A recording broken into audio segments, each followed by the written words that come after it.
Hello budget friends, thank you so much for clicking on this video. Welcome back to the channel. But if you are new here and this is your first time hearing my voice, welcome. My name is Melissa. I am a digital budgeter. I do budget here in YNAB, which is the software you're looking at, which stands for You Need a Budget. And I also budget using Google Sheets. So let's jump in and talk about the numbers.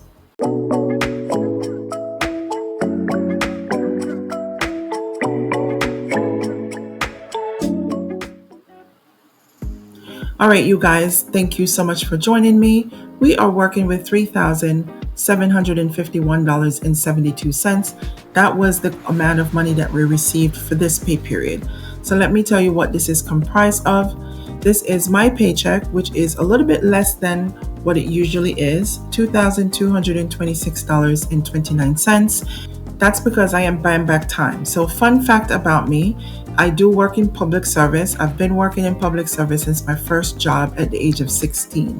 I have changed employers, but I have remained in the public service sector. So what I did find out was all the time that I've put in working part-time over the years, I could buy back that time and it would add on to my retirement. The only thing is I will have to pay for it, right?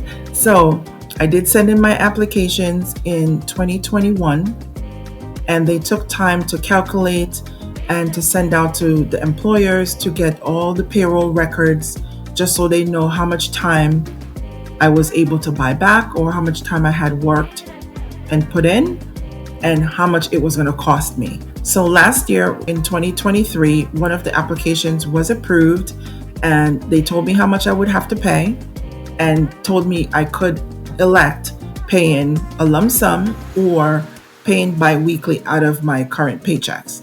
I chose to do it bi-weekly because at the time I did not have a lump sum of cash to send them and they are taking $95 out of my paycheck. Well, the second application was just approved in the month of June. They did send to me that I was gonna start repayment. I thought it was supposed to start in the month of August, but apparently it started now in July and they're going to take $105 out of my paycheck. So total, it's going to be about $200 coming out of my paycheck each pay period to go towards my retirement and buying back that time. Now, ultimately, all of this I'm going to gain 5 years that's going to be added on to my retirement, plus the amount of money that's going back into my contribution balance. So that's a good thing for the long run, but for right now, my budget and my pocket is taking a hit. But we're just going to have to deal with it. We're just going to have to pivot and work with the amount of money that's coming home.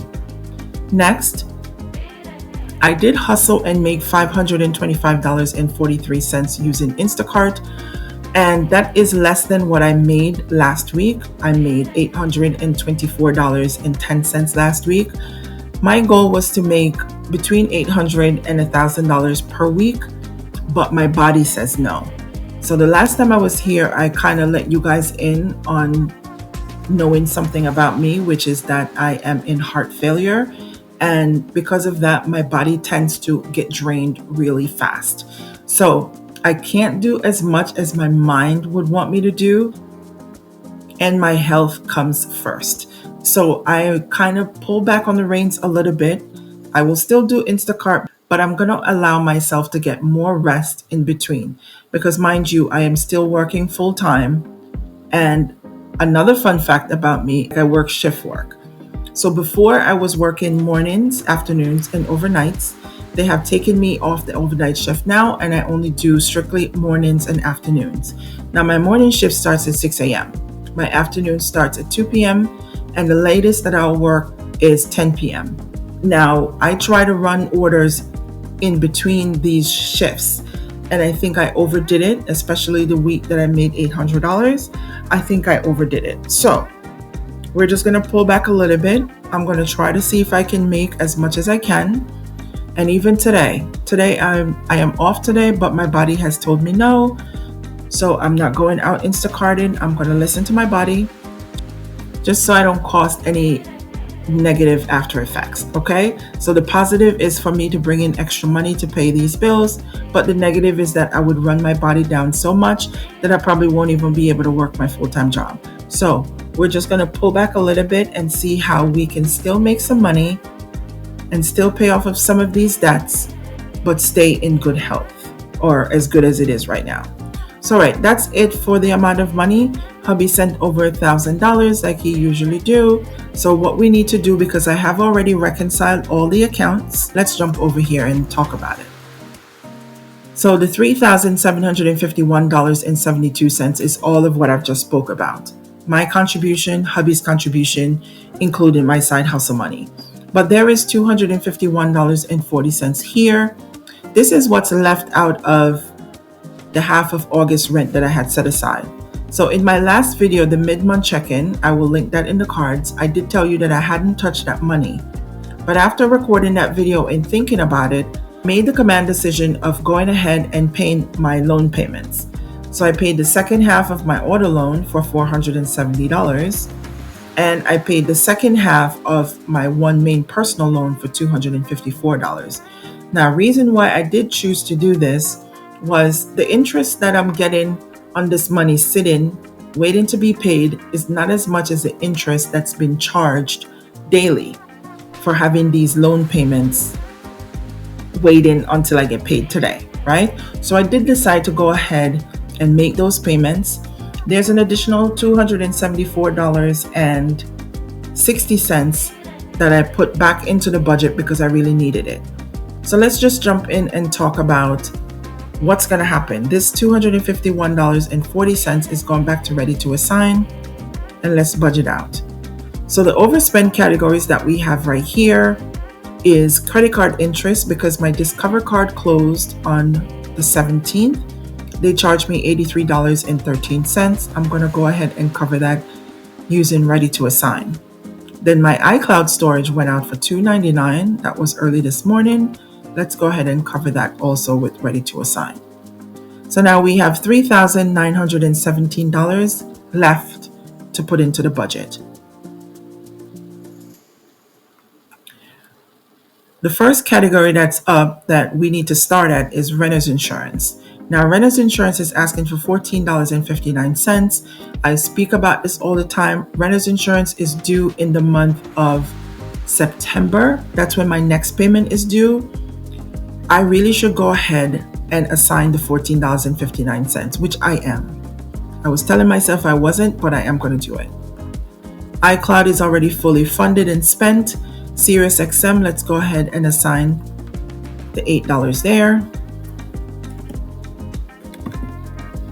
My cell phone, so my target for cell phone is $290, but we only owe $263 because I fully paid for the watch that was on the account, so we no longer have to pay that $25 per month. And then I called up T-Mobile, and my watch, which is an Apple Watch, had its own cell phone service. So technically I could leave my phone at home and go out on the road and still have access to making calls, sending text messages, and whatever else I needed to do. But I'm like, when do I ever leave my phone at home? In the off chance that I do, I always turn around and I think that was only 2 times I turn around and I go and get it. So technically I don't need this watch service on, which I was paying $10 for it, and then they upped it to $12. So I called T-Mobile and I have removed that service. They gave me a credit. So now our bill is $263, and I'm going to go ahead and snooze the target for the rest of the month. I don't know what the bill is going to be going forward, so I'm going to have to wait until August to see what the new bill is so I can change the target. Internet, so I did call up internet company again, Optimum, and I've asked them to help me in reducing my bill. They didn't have any promotions. They didn't have any kind of, services that's going to help me to reduce my bill. So they said the only thing that they could do was give me a credit. Now they did give me a credit, and my bill is going to be $109. We're going to snooze the target for the rest of the month. All right, so that's it for the monthly bills. Let's go into the main focus section. Student loan is fully paid and spent. One Main is asking for an additional $92. Now, this additional $92 that it's asking for is because my target that I had originally set is for $600. My monthly payment, minimum payment that's due, is about $508. I would love to put that $92 there, but it's going to have to wait and see what we have to deal with for the rest of the month. So let's go down to Lending Club. The second half is due. It's due to come out today, but it may hit my account on Monday for $530. Next up is the credit card payment section. I'm not going to assign anything into the credit card section because all of my minimum payments have been met. Okay, all of them have been met. I'm not going to assign any more money. In the transportation section, like I mentioned, I paid my auto loan, my car insurance. This is what's next. So I did mention to you guys that I would love to pay the premium for the full 6 months. So my insurance renews every 6 months. Now the premium was $1,600 and I think $90. Rounded out, when I last looked, it was going to round out to about $1,700. Now I couldn't come up with $1,700. So I called up Geico earlier today before starting this video. I called them up and I was like, listen, I would love to take advantage, if you guys still do it, the pay in full discount. She said, lovely lady, she said that yes, they do it. I said, but not only that, it's so expensive. Is there any programs that you guys have that I could use to lower my car insurance? She said, defensive driving. I said, I just did it. She said, there's a safe driver program that I would have to install the app on my phone and then they would track my driving. Well, I try to Instacart, so I don't know how that's going to work for me. I said, what else? She said, your deductible. Now, my current deductible was $500. She said, if I upped it to $1,000, it would reduce the amount that I would pay out of pocket for the premium. I said, okay, let's try that. Now they put it in. It's going to save me almost $300, you guys. So I think I can swing it. My original payment for my car insurance is the 13th of every month, but there's always an option in the Geico app to extend the payment to the 22nd, which I did. I did extend the payment because I was trying to hustle up the money to pay it. Well, the payment is due on the 22nd. I did opt for the pay in full. Now, somehow, I think because I'm doing it this late, the payment that's due on the 22nd of July is $150.80.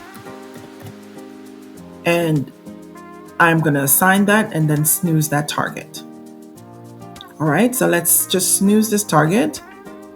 And then the next payment that's due, and this is going to be in August, on August 13th, there's going to be a payment of $1,262 due. So that just put me a little bit over $1,400. And I think by then I'll be able to do it. Why? Because August is going to be a magic month. Magic month meaning I will be getting, hubby too, will be getting 3 paychecks in the month of August. So somehow, you guys, we'll be able to do this. I won't have to pay the insurance every month. So it's going to free up a little cash flow for me to be a little bit more flexible with the budget. So $150.80 here for this month, and we'll figure out the $1,262 in August. All right, now car fuel. This is where I'm getting hammered. I'm getting hammered, you guys. So between the Instacart runs and I had some airport trips, so far we're up to $456.12. I'm going to go ahead and assign an additional $200. If we don't use it, it can always roll over into the month of August. But I need an additional $200. We'll see. I don't know if I will be running as many Instacart orders, but just in case, because I have a couple of doctor's appointments, here and there. So $200. Let's see how that works. Maintenance and repairs, nothing. Parking fees, nothing. And then tolls, nothing. Now, next is the personal category. We're going to come right back to this one. We're going to go to the everyday spending section first and talk about what's happening here. Copay, I need to put $25 because I went out to the doctor early this morning and I did pay a $25 copay. Eating out, I plan to take my older daughter. Her and I are going out to dinner tonight. I don't get to see her as much because she's 16, working her first job. She's tired at the end of the day. And do remember that she lives with her dad. So I don't get to see her as much because my schedule is kind of all over the place too. We're going to go out to dinner. We may just go get pizza. So I'm assigning $100 there. Next is groceries. It's just hubby and I. We're not doing terrible. We're at $395.16. I'm going to go ahead and assign an additional $200. If we don't need it, it could always be moved to somewhere else. Given, I'm not assigning anything there. Heating oil, nothing there. Household goods, let's put an additional $25 in here. I did buy laundry detergents and body wash and all of that stuff, so I don't think we'll need anything for the next 2 weeks, but just in case we do, that will be there. Medication, I'm not sure that I need anything from the pharmacy. I did pick up my 90-day supply and some other medication that I do take on the regular. So I'm going to put $25 in here. Propane, nothing. Reimbursement, nothing. Unexpected spending, nothing. All right, next category is my babies. So in the my babies section, we don't need to do anything except for the child support. This is for my older daughter, $263. Everything else, the gifts, I'm going to snooze this. I don't think we need to put anything in here. I don't plan on buying any gifts anytime soon. And my other two kids are in Jamaica having a fabulous time. All right, so next up is travel.